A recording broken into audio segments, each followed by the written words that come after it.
You know, some words are just words, but then there are others that hold entire worlds inside of them, centuries of history, of conflict, of meaning. Today, we're going to unpack one of the most loaded words there is, ghetto. It's a word we hear all the time, right? But its journey from a tiny corner of one city to a global metaphor is an absolutely extraordinary and, frankly, a harrowing story.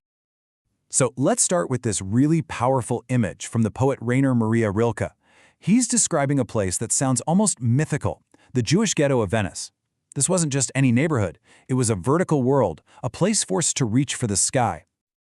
And this is what he was talking about.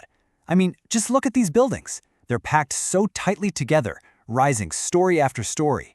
And you have to understand, this incredible architecture wasn't some artistic choice. No, it was born out of pure necessity, a physical, architectural answer to being trapped in an impossibly small space.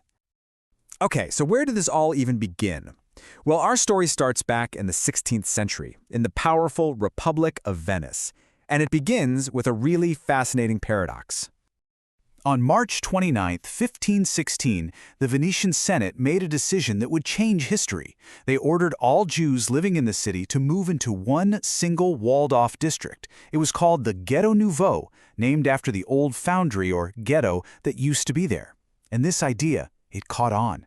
By 1555, the Pope had created a similar ghetto in Rome, and this model of forced segregation started to spread across Europe. But here's where it gets really interesting. This design had a completely unintended consequence. See, the whole point was control. The Senate wanted to keep the Jewish population separate and under constant watch. But because everyone was forced to build up, the residents gained this incredible, unique perspective. From their high windows, they could look back out over the city. So the watchers, in a very real way, became the watched. It created this reciprocal gaze that absolutely no one had planned for. So this model, this walled-off, gated community, it spread all over Europe. But what was life actually like for the people behind those gates? Well, life was defined by restriction. Just imagine it. Every single night, the gates were locked from the outside by Christian guards. You couldn't own the property you lived on. Space was so incredibly tight that families were just building rooms on top of rooms. And yet, and this is so important, this is not just a story of oppression. Inside these confining walls, a truly vibrant and resilient culture thrived, with its own social rules, its own synagogues, and an incredibly powerful sense of community. For hundreds of years, this was the reality of the ghetto. A place of confinement, yes, but also a place of life. But then, in the 20th century, the Nazi regime took this centuries-old concept and twisted it into something absolutely unrecognizable, a weapon of annihilation. And this is maybe the most crucial point we need to make today. We have to draw a very sharp, very clear line between the early modern ghetto and the Nazi ghetto. They might share a name, but their purpose, their entire reason for being, could not have been more different. This table really lays out the horrifying difference. The early modern ghetto was meant for long-term segregation. The Nazi ghetto, on the other hand, was a temporary holding pen. It was a tool designed specifically for exploitation and ultimately as a stepping stone to mass murder. The conditions weren't just bad, they were weaponized. Starvation and disease were deliberately used to weaken, to terrorize, and to kill. If you want to grasp the reality of this, just think about this one number, 181. That was the average number of calories a Jewish person was allowed per day in the Warsaw Ghetto. For comparison, the ration for a German at that time was over 2,600. This wasn't about scarcity. This was a state-sponsored policy of engineered starvation. These ghettos were never, ever meant to be permanent. They were simply instruments in a systematic process of annihilation. They were the final stop before millions of men, women, and children were packed into cattle cars and sent to die in extermination camps like Auschwitz and Treblinka.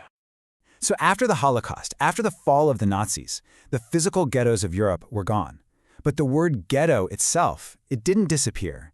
Instead, it kind of broke free from its origins and began this whole new journey, transforming into a powerful global metaphor. So how does that even happen, right? How does a word tied to a very specific place in 16th century Venice travel across continents and through time to describe totally different situations of marginalization and segregation all over the world. Well, we can actually trace its path. It starts as a proper noun, the name of a place. From there, it becomes a general term for forced Jewish segregation. Then, in the hands of the Nazis, it is transformed into a weapon. And finally, after the war, its meaning just explodes. It becomes this powerful metaphor for any community that's been pushed to the margins, most notably black neighborhoods in American cities. Which brings us to today. The word and the places themselves now carry this profound dual legacy, one of absolutely astonishing resilience and one of incredibly solemn remembrance. And you can see this duality so clearly when you visit cities like Venice or Rome. On one hand, you have these historic districts that are now vibrant, living, breathing neighborhoods. They're a living testament to centuries of cultural survival. And right alongside that, you have plaques and memorials, these deeply solemn sites of remembrance for the millions who were murdered during the Holocaust. I mean, today, you can walk these same streets and find these amazing centers of culture. You can go into shops, museums, and restaurants serving incredible food, like the world-famous Jewish-style artichokes in Rome. They are places that tell a story not just of survival, but of a culture that continues to flourish and enrich the life of the city around it. And that really leaves us with a final thought. The story of the ghetto is just such a powerful reminder that history is never, ever simple.